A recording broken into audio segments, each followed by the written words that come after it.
Mas eu queria que você me acompanhasse neste texto que eu vou ler com você agora.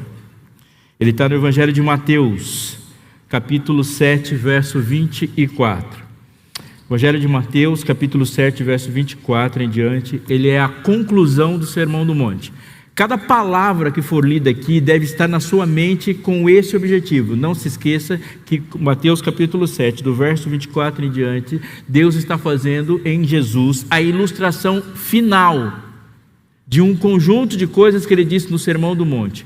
E o Sermão do Monte, ele tem uma estruturação dos fundamentos do reino e é extremamente prático como Deus é. Ele está nos ensinando a viver e está nos ensinando desde a implantação do reino, a vida do reino e a expectativa do reino de Deus que se espalha por toda a terra, onde o pecado, que não tem o direito de existir, por fim será expulso.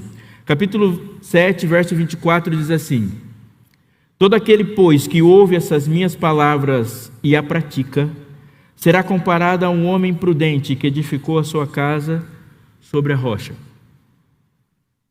Caiu a chuva, transbordaram os rios, sopraram os ventos e deram com ímpeto contra aquela casa, que não caiu, porque foi edificada sobre a rocha. E todo aquele que ouve essas minhas palavras e não as pratica será comparado a um homem insensato que edificou a sua casa sobre a areia. Caiu a chuva, transbordaram os rios, sopraram os ventos e deram com ímpeto contra aquela casa, e ela desabou, sendo grande a sua ruína. Atente para algumas coisas aqui. Uma boa parte dos acidentes, e um percentual grande mesmo, mais que 50%, e eles podem variar, mas em uma boa parte dos acidentes de carro, eles acontecem, adivinha, em qual trecho da estrada? Qual que é? Quando as pessoas estão chegando em casa. A maior parte do acidente acontece na parte final do percurso, que é quando as pessoas estão chegando em casa. E a gente pode fazer uma dedução óbvia. Eles acontecem porque quando as pessoas entram em um caminho que lhes é familiar, repetido, eles baixam a guarda. O nível de atenção é baixado quando ele vê uma estrada conhecida. Uma boa parte das incompreensões que temos daquilo que Deus falou está na mesma proporção, está na mesma condição. Quando a gente deduz certa familiaridade, é a hora que a gente para de prestar atenção. E a gente começa a colocar as nossas frases na Bíblia. E a gente começa a ler a Bíblia sem deixar que a Bíblia nos leia. Ou começamos a escrever a Bíblia com os nossos olhos. E por favor, atente para isso e coloque isso nas suas orações, para que Deus não permita que você escreva a Bíblia com seus olhos. E muitas vezes nós vamos lá e encontramos um Deus que só concorda conosco. E muitas vezes a gente é tentado e cai nessa tentação. Eu quero prosperidade e vou escrevendo textos de prosperidade com os meus olhos e tem um Deus que só concorda comigo. E esse Deus não existe. Olhando para esse texto, ele está dizendo para você assim: aumente o seu nível de atenção. E por favor, não domestique o texto. Ele é selvagem, como quando Jesus abre a boca, as falas são sempre selvagens. Às vezes as pessoas falam algumas coisas assim: esse sermão aqui foi fora da caixinha. A Bíblia não tem um versículo sequer dentro da caixinha. Nenhum. Ele é sempre selvagem. E Jesus, quando abria a boca, as pessoas falavam a mesma coisa. Ele falava: nunca vi desse jeito. E Deus fala assim: mas sempre eu falei desse jeito. É que as outras vezes foi você que falou usando o meu nome. Ele chama, conforme vimos ontem, sábios como pessoas que têm um traço de caráter específico desenvolvido pelo Espírito Santo. Isso é um sábio. Da mesma forma, o insensato, o tolo, são pessoas que têm um traço de caráter específico moldado pela carne. Paulo vai falar isso muitas vezes. Salomão fala isso. Ele não se separa. Olhe para os textos. Se você for ler Eclesiastes, ele vai associar isso direto.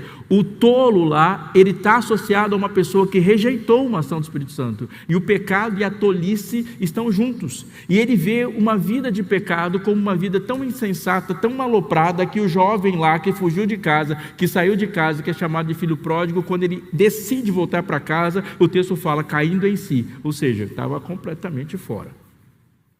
Esse texto fala assim: e ele radicalizará a insensatez. E será que um homem que, ouvindo as minhas palavras e não a pratica, é comparado a alguém que constrói uma casa sobre areia? Na boa. Um amigo chega para você e fala assim: estou construindo uma casa. Você pergunta: está investindo quanto? Estou investindo aí uns 500 mil reais na casa. E você está construindo onde? Estou construindo ali, em cima daquela areia lá.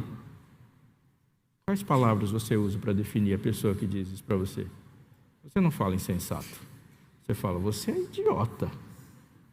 Você vai colocar 500 mil reais para cair a casa? Você vai gastar mais que isso para tirar o entulho. Uma pessoa se fala assim, procure um médico, não é isso que a gente disse? O seu problema não é sobre engenharia, o seu problema é neurológico. Ninguém faz casa sobre areia. E se você comprou uma casa e perceber que há uma falha tão colossal nessa no fundamento, o processo também é. Ninguém faz isso, seria extremamente idiota. E Jesus está dizendo isso mesmo. Uma pessoa que faz isso é comparado a um homem insensato que edificou a sua casa sobre areia. E quem está ouvindo fala, edificar a casa sobre areia mesmo é coisa de gente retardada.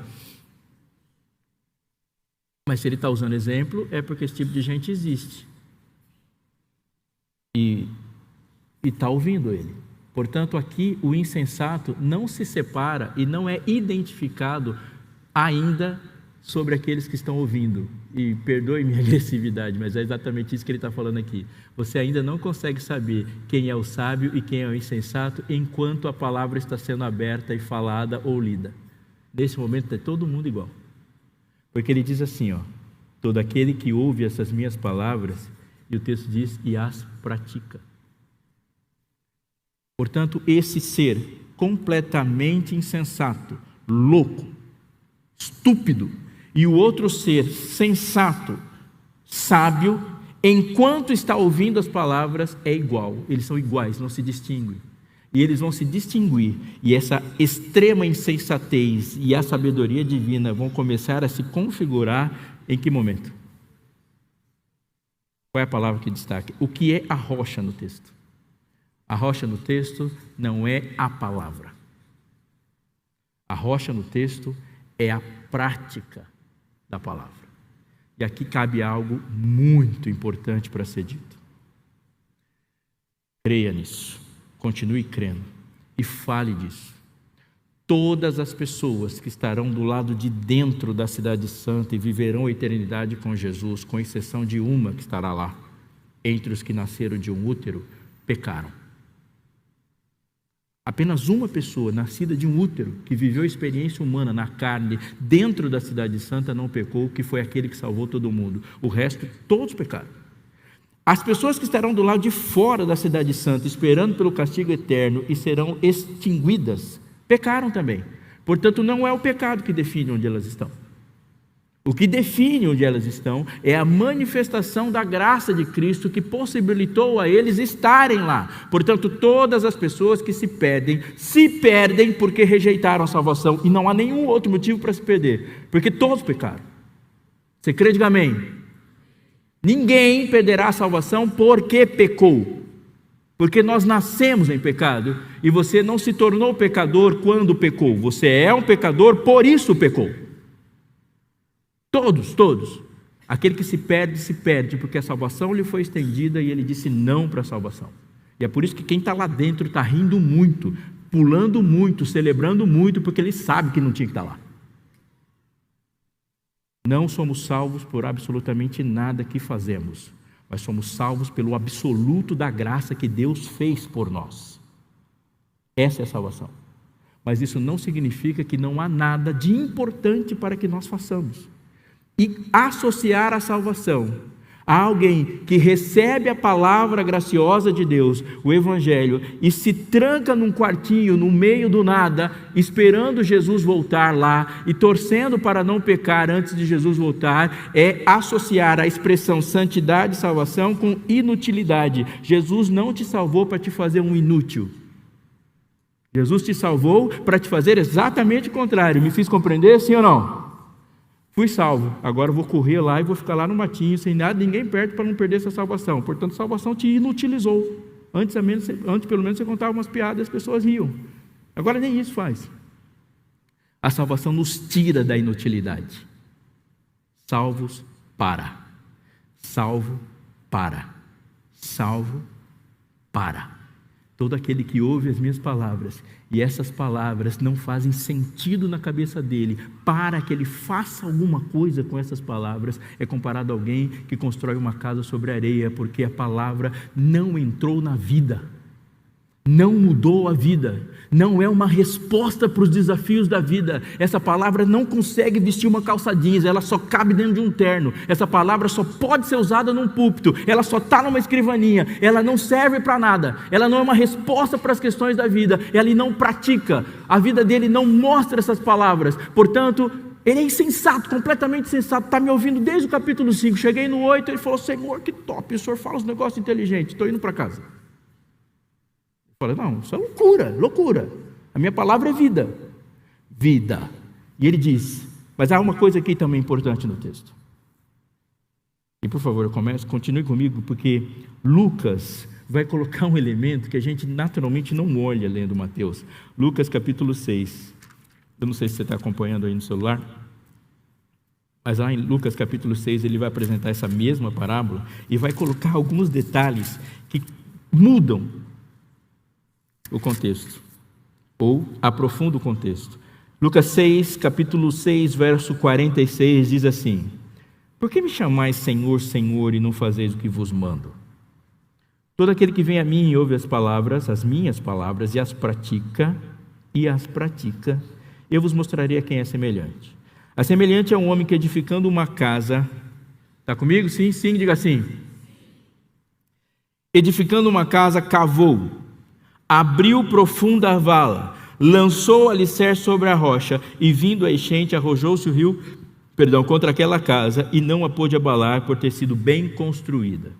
Verso 49, mas o que ouve e não pratica é semelhante a um homem que edificou uma casa sobre a terra sem alicerces, e arrojando-se o rio contra ela, logo desabou, e aconteceu que foi grande a ruína daquela casa. Ele não está dizendo que um homem veio para cá e construiu a casa na rocha, e outro foi para cá e construiu a casa na areia. Ele não está dizendo isso. Ele está dizendo que os dois homens compraram a casa compraram o terreno no mesmo condomínio, e o solo era arenoso para os dois. A diferença é que enquanto um foi cavando,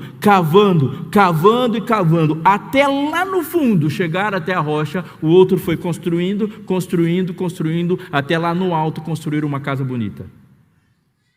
A imagem que ele está gerando nas pessoas é que alguém, ao passar por ali e ver a casa do homem sensato, ele começou a ver uma bagunça ali. Ele viu o terreno sendo mexido, ele viu a areia saindo, a terra saindo, e viu gente suja entrando, enquanto do outro lado havia um sucesso de uma construção. As paredes já estavam prontas enquanto alguém estava cavando, o reboco já estava sendo colocado enquanto alguém estava cavando, e estava ali a textura, a beleza, o telhado, o acabamento, o lustre, o design, e todo mundo parava e batia a palma e dizia: uau, que casa bonita. E no outro lado não tem nada ali, só tem a terra saindo. Enquanto um estava lá em cima já, o outro estava lá embaixo. A imagem de Jesus é pesadíssima. Sabe o que ele está dizendo para você? Que essa religião cheia de performances é uma religião de insensatez, porque Deus não quer sua performance, Ele quer um encontro com você, Ele quer a solidez. A feiura de quem cava é aquela de que sabe que a base da sua fé não está na beleza do que é demonstrado para os outros, mas na feiura que foi confessada para Deus. Ele sabe que alguém que ficou em pé está cheio de arranhões, está cheio de cicatrizes, está cheio de histórias para colocar. Por favor, atente para mim que eu vou dizer. Se você já viveu mais que 6 meses desse planeta, você já vai descobrir, fora do paraíso da fase pronta, que sinceridade é um negócio extremamente perigoso. E examine comigo, se a gente não associa maturidade com a capacidade de esconder determinadas realidades. Vou melhorar. Faz um exercício de segunda-feira agora, meter uma de sincerão, de 6 da manhã até 6 da tarde. E fale tudo o que você pensa para o chefe do seu setor. Tudo. Se ele perguntar, você responde. Aí quando a sua namorada ou seu namorado chegar e fizer aquela pergunta que envolve sua resposta, diga assim, que você pensou e você sabe que é assim. Fala na lata assim: amor, você acha que eu estou gorda? Fale para ela assim. Fale o que você pensou. A minha filha é a minha definição de sinceridade. E se alguém chegar para ela e falar assim, você acha que eu engordei? A última vez que eu fiz a pergunta, ela correu até o banheiro, pegou a balança e colocou ali e falou, veja aí você. Jogou a balança assim, você acha que eu gordo? Olha aí. Pensa no quilo que você estava, veja no quilo que você está agora, não precisa perguntar para mim. Coloca aí. E assim, ela é tal. Se ela chegar aos 20 anos falando isso, eu vou falar, filha, você não amadureceu. Porque a gente define maturidade quando a gente pensa o que uma criança pensa, mas não fala. Fala tudo que você pensa para o seu chefe, tudo que você pensa para os seus vizinhos. Fale, vai falando tudo que você pensa. Fala aí tudo que você pensa. Eu acho que assim, vá no culto de quarta-feira e na hora dos pedidos de oração, fale exatamente quais são os seus pecados e quais suas dificuldades. Fale, sim. Queria confessar meu pecado, aquela mina que está sentada lá na primeira cadeira, que está com aquele cara, eu queria ela. Vai lá, fala. O que acontece quando você vai lá no culto e no pedido de oração? Você escolhe os pecados que as pessoas podem ouvir e não os que você luta. E quando as pessoas perguntam as coisas para a gente, nós falamos aquilo que vai nos possibilitar existindo, porque você sabe que se essa minha sugestão for acatada, segunda-feira, antes das 8, você já estará preso, desempregado, sozinho. Isso não é uma piada, isso é real.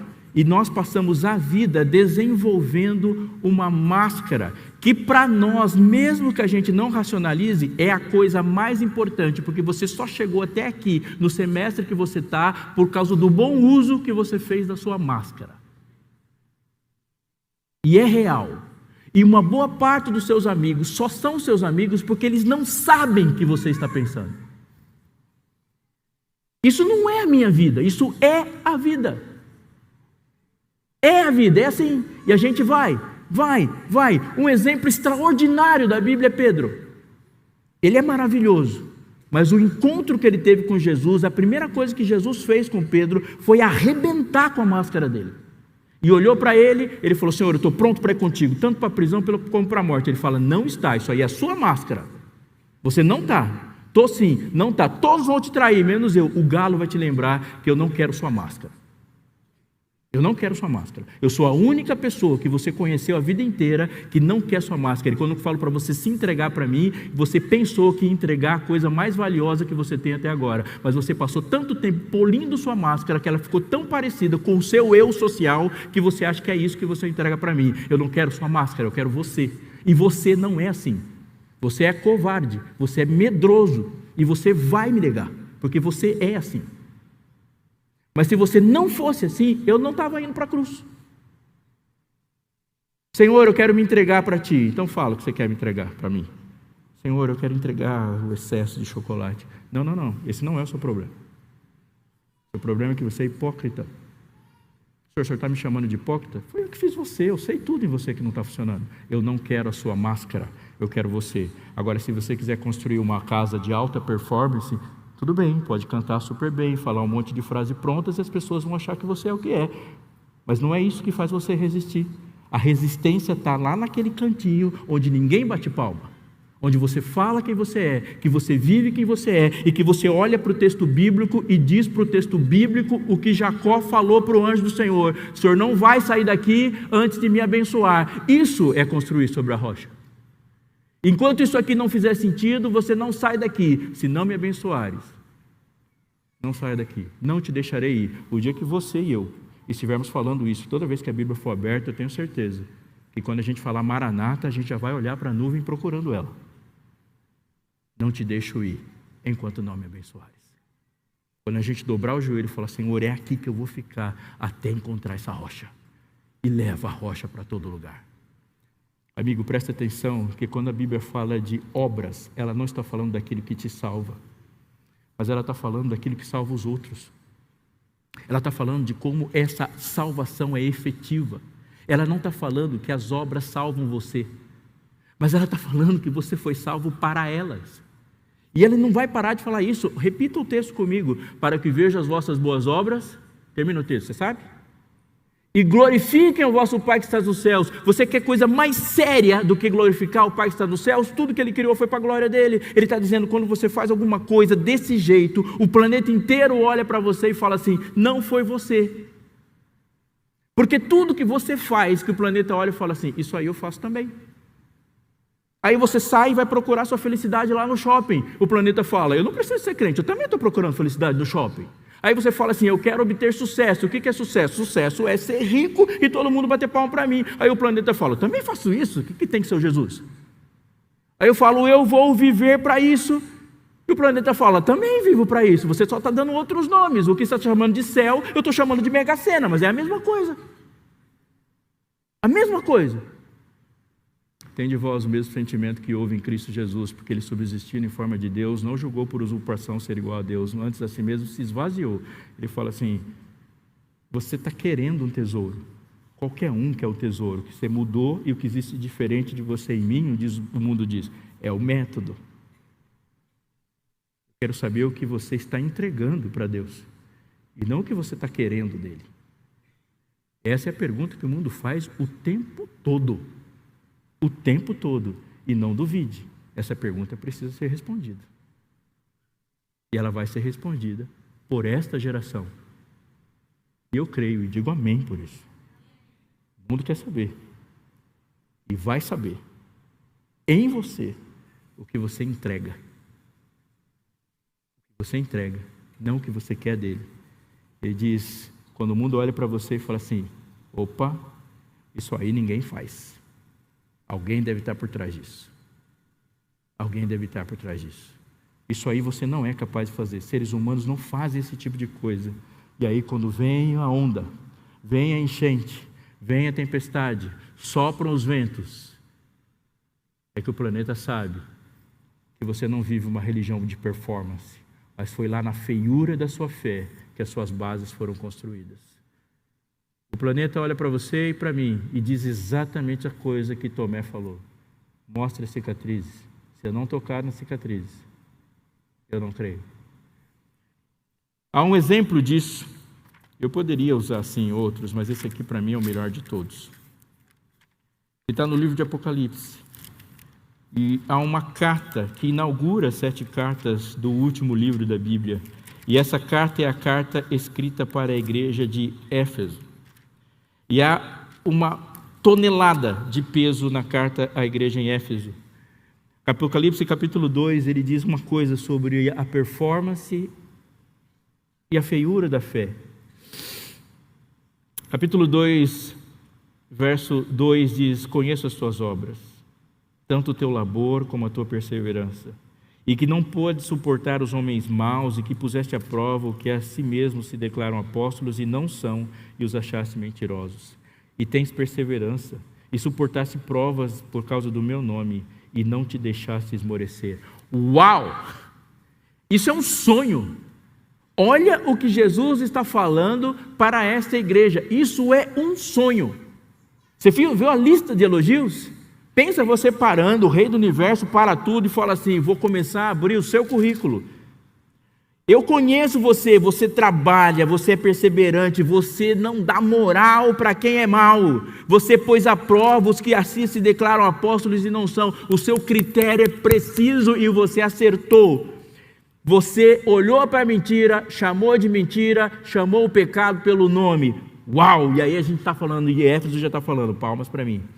E você é perseverante, e diz de novo, você é perseverante, você suportou provas por causa do meu nome, e não te deixaste esmorecer. Altamente performática. Você é uma igreja de alta performance, você tem uma casa linda, bem pintada, iluminada, as cores são harmônicas, até o jardim, até as suculentas estão muito bem. Capítulo 2, verso 5. Lembra-te, pois, de onde caíste, e arrepende-te, e volta à prática das primeiras obras. Se não venho a ti, moverei do seu lugar o teu candeeiro, caso não te arrependas. Você é uma lâmpada que não brilha. Lâmpada que não brilha, a gente troca. Tens, contudo, a teu favor, que odeias as obras dos nicolaítas, os quais eu também odeio. Os nicolaítas são a comédia. Os nicolaítas achavam que sexo com a mulher dos outros não é pecado. Os nicolaítas eram problemáticos. E Deus fala assim, queria dizer para você que o nosso ódio está na mesma direção. Você odeia, eu também odeio. E você e eu estamos alinhados no mesmo ódio. Mas se você e eu estão alinhados no mesmo ódio, você não está dizendo quem eu sou. Porque você odeia como eu odeio, mas não ama como eu amo. E se você odeia como eu odeio e não ama como eu amo, você não me representa. Você não me representa. Se você sabe chamar o pecado pelo nome, mas não sabe o nome do pecador, você não me representa. Porque eu não chamei Maria de prostituta, eu chamei Maria, minha filha. Eu olhei e falei, vai em paz, filha. E quando encontrei com ela no jardim, eu chamei ela de Maria. Você chamou de prostituta, eu chamei pelo nome. Porque eu sei o nome do pecado, mas eu sei o nome de cada pecador também. E se você está falando no meu nome, você tem que falar como eu falo. Volte à prática das primeiras obras. Volte ao primeiro amor. E a gente gosta de falar disso, mas o que ele está falando aqui é que esse segundo amor não é amor. Se existe amor, é só o primeiro. Volte a fazer o que você fazia antes. Mas o que eu fazia antes? Você amava. Você amava. E é na profundidade, lá, na prática desse amor, que você construiu sua base. Lá, ouve as minhas palavras e pratica.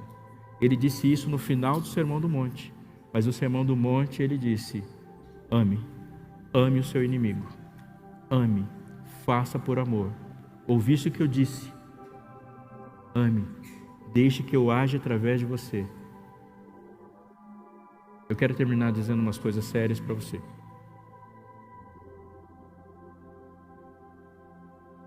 Se você não está preocupado com a salvação dos outros, isso é um sinal claro que você tem que se preocupar com a sua. Claro, porque nós somos salvos para salvar. Mas a mensagem é de amplo alcance, é de uma enorme amplitude, e você não pode perder ela. Então, por favor, atente o que eu vou dizer, e eu vou dizer de novo.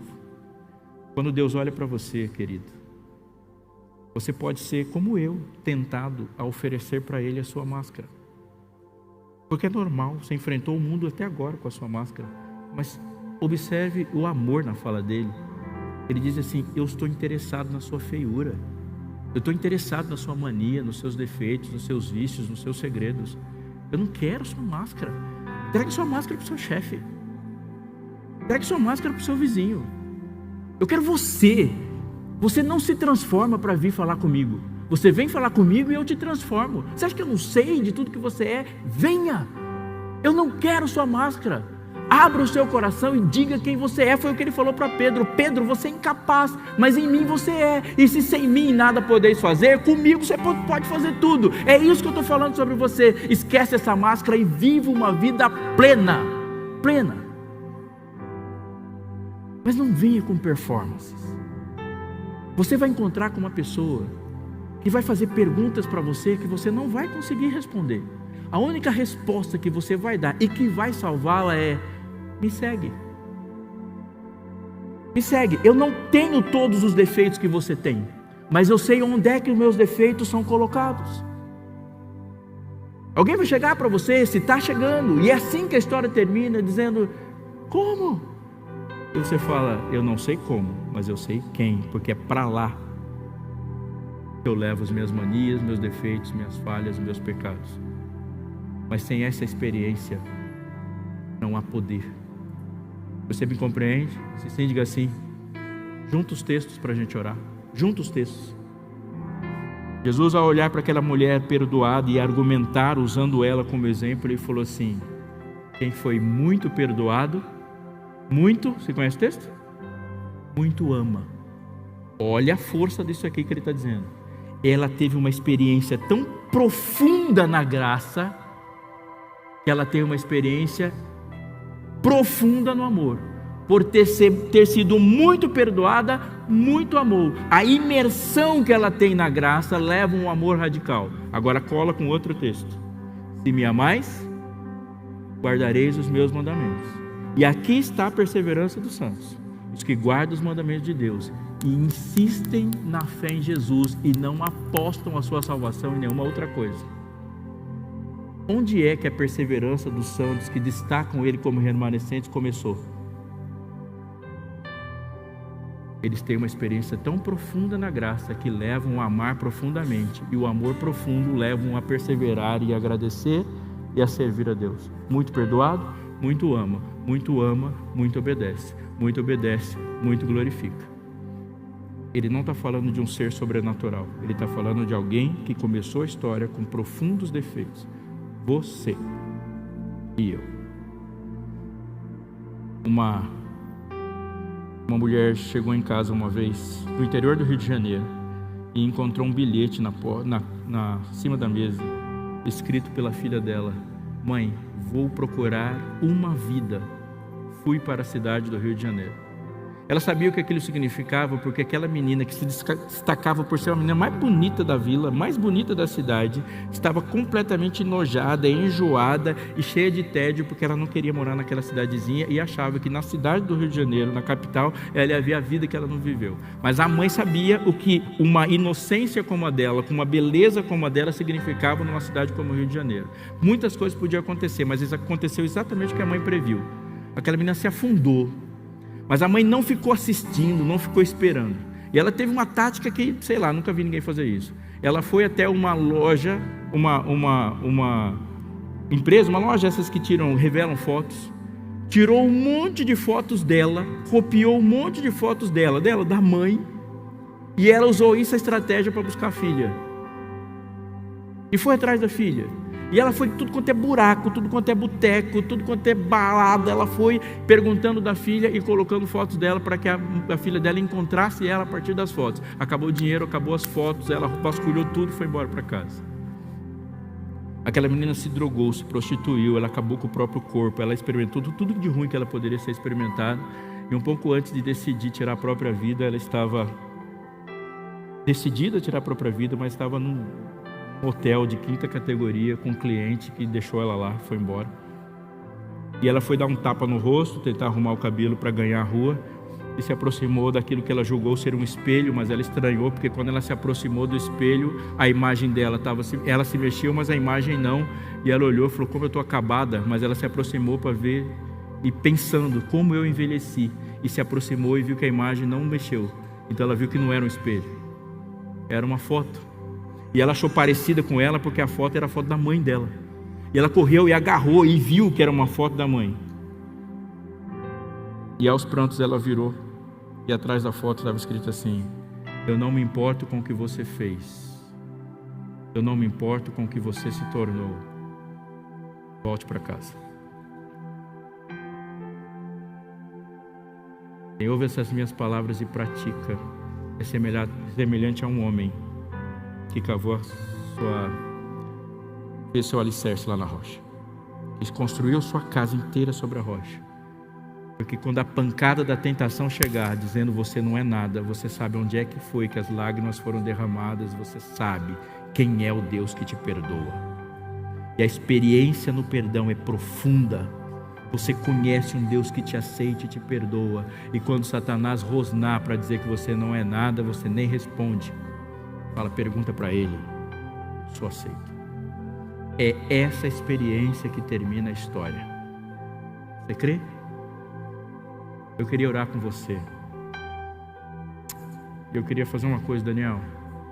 Você sabe que eu já mudei a música, né? Se você não souber cantar essa música que eu quero que você cante, ninguém sabe. É graça, simples assim. Simples assim. Perdão se recebe, se aceita. Enfim, se alguém não consegue cantar essa música, eu mesmo canto, eu canto. É assim, é por isso que a gente tem vontade de chorar. Porque é assim, ele fala: eu não me importo com o que você fez, eu não me importo com o que você se tornou. Volta para casa e diga para todo mundo o que foi que aconteceu. Porque tem um monte de gente se sentindo imprestável, e quando você sabe que Ele é capaz de fazer, porque lá na feiura, na parte mais feia que ninguém quis ver, foi onde você encontrou vida, e pode tremer que você sabe o que é a graça e o efeito que ela faz no coração. Foi isso que Pedro sentiu, foi isso que Paulo sentiu, foi isso que todas as pessoas que estarão na cidade santa celebrarão. É por isso que quando a coroa for colocada na cabeça, você vai colocar no pé dele e diz: foi ele, e era dele que eu falava. Você vai dizer quando o céu rasgar: Mas antes disso, você precisa se levantar e dizer: Senhor, eu estou aqui, eu vou voltar para casa e não me importa, porque é lá na feiura, não na performance, que eu encontrei o Salvador da minha vida. É por isso que eu vou falar. Volta. Daniel vai cantar, você vai cantar junto. Mas eu queria que você fizesse uma coisa a mais. Quando a frase envolver seu coração e ela formar o sorriso de Jesus estendendo a mão para você, para viver o tudo dele e abandonar essa performance que não leva a nada, eu queria que você viesse orar aqui comigo. Ah, pastor, levantar e ir para frente? Claro que sim. Claro que sim.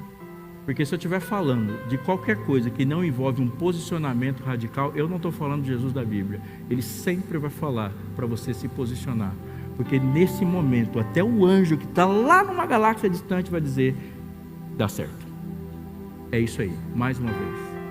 É você dizendo e afirmando: eu aceito, eu vou servir, eu vou voltar à prática das primeiras obras, eu vou viver esse amor, eu vou fundo. Eu quero viver a graça, transmitir a graça. Não importa o outro, importa o que Deus faz. Ele não se importa com o que você se tornou, mas Ele diz: volta para casa. Ore, cante, se posicione.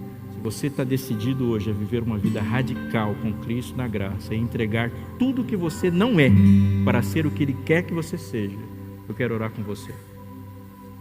Fique em pé, se levante, cante de todo o coração. Mas não vá para casa do jeito que você veio.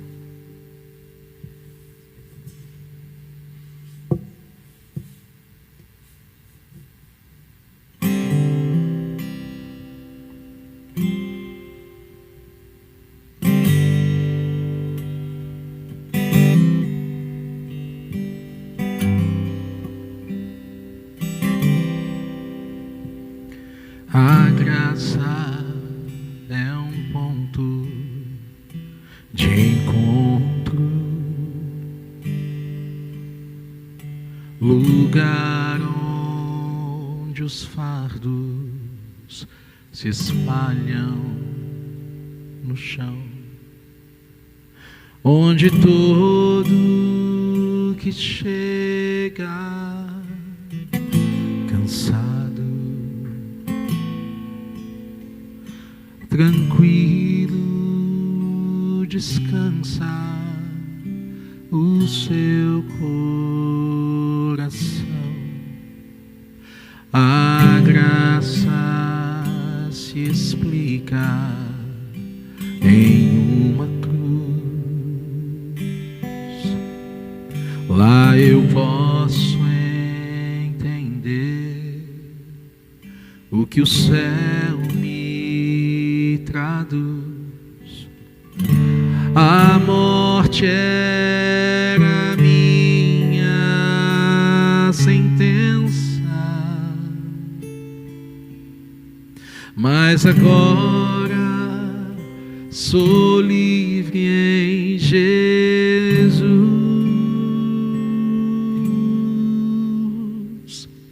Graça simples assim, perdão se recebe, se aceita, enfim. Pecado não se explica, pecado se paga, e Cristo pagou por mim.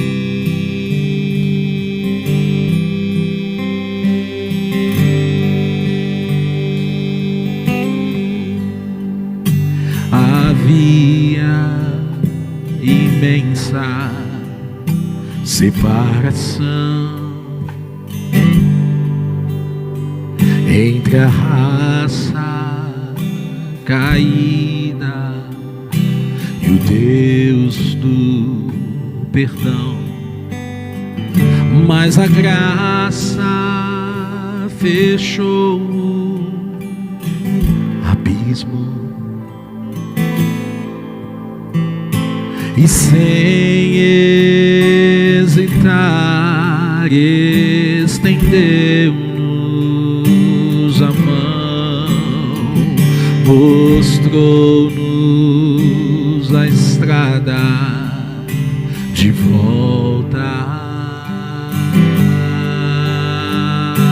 à casa do Pai, onde iremos morar.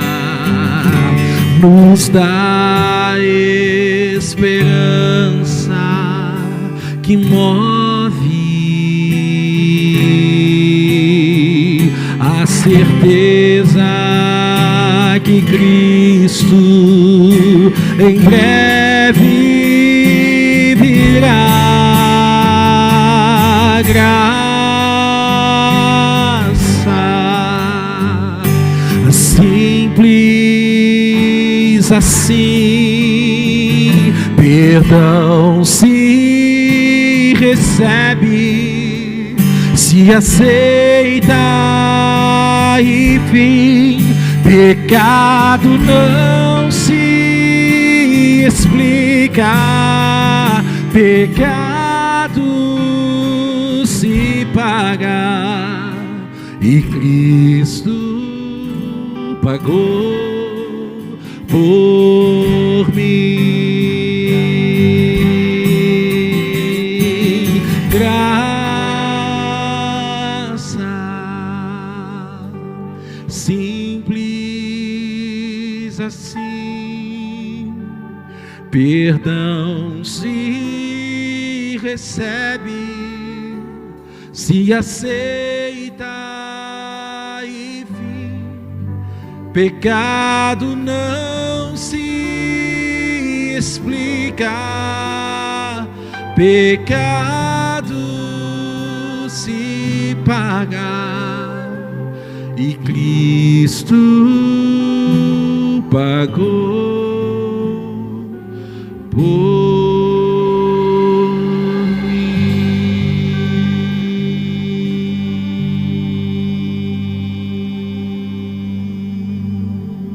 Amém? E o Deus da paz esmagará Satanás sobre os vossos pés. Esse monte de gente defeituosa, incapaz, cheia de manias, de defeitos e cicatrizes, é com isso que Deus vai humilhar o mal, porque Ele vai falar: eu trouxe você aqui, e o mundo inteiro e o universo inteiro vai dizer: Senhor, uau, uau, glória a Deus. Vou orar por você, amigo. Tenho uma última pergunta a fazer antes de orar, mas eu tenho que fazer. Você que está aqui, se está ali ou está aqui, que ainda não afundou e foi na profundidade do novo nascimento, sabe que isso precisa acontecer, mas enrolou até agora. Em nome de Jesus, decida, porque é lá na profundidade que se constrói